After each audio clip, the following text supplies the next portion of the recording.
Bonjour, quand on redescend des collines et des montagnes ici dans notre île, dans le sud de la Corée, on voit des filets partout, alors pas simplement, ou des cordes d'ailleurs, pas simplement sur les quais ou sur les ponts des bateaux, mais aussi dans les champs pour protéger les légumes des prédateurs comme les sangliers, ou alors ça coiffe les arbres dans les vergers pour les protéger là aussi des oiseaux, mais pas seulement.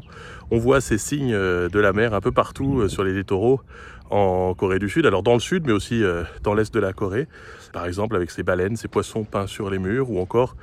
jusqu'à ces bateaux juchés sur les stations-service. La mer est très importante pour les Coréens, ça se voit évidemment la cuisine excellente, la cuisine de la mer ici, mais également dans la mentalité.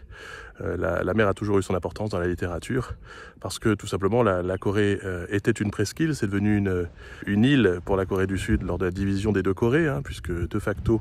il y a une frontière imperméable au nord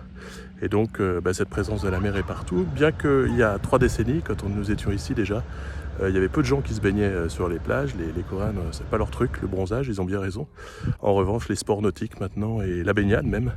est très courue l'été et les plages sont bondées désormais dans le sud et dans l'est de la Corée.